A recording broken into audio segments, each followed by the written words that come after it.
දුක් බිය ගිනි ඇවිලුණු මිනිසුන් මැද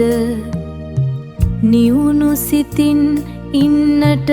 හැකිවේ නම් දහම් සරණ ලද සිතම උතුම් වේ. අටලෝ දහමෙහි සසල නොවේ නම්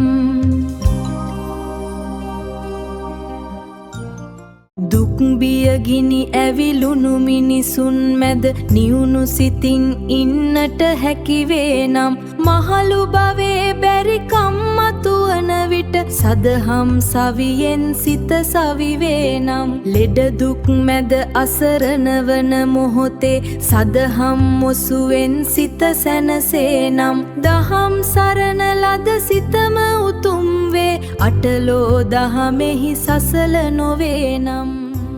දුක් බිය ගිනි ඇවිලුණු මිනිසුන් මැද නිවුණු සිතින් ඉන්නට හැකිවේ නම් මහලු භවයේ බැරි කම්මතුවන විට සදහම් සවියෙන් සිත සවිවේ නම් ලෙඩ දුක් මැද අසරණ වන මොහොතේ සදහම් මොසුවෙන් සිත සැනසේ නම් දහම් සරණ ලද සිතම උතුම් වේ. අටලෝ දහමෙහි සසල නොවේ නම්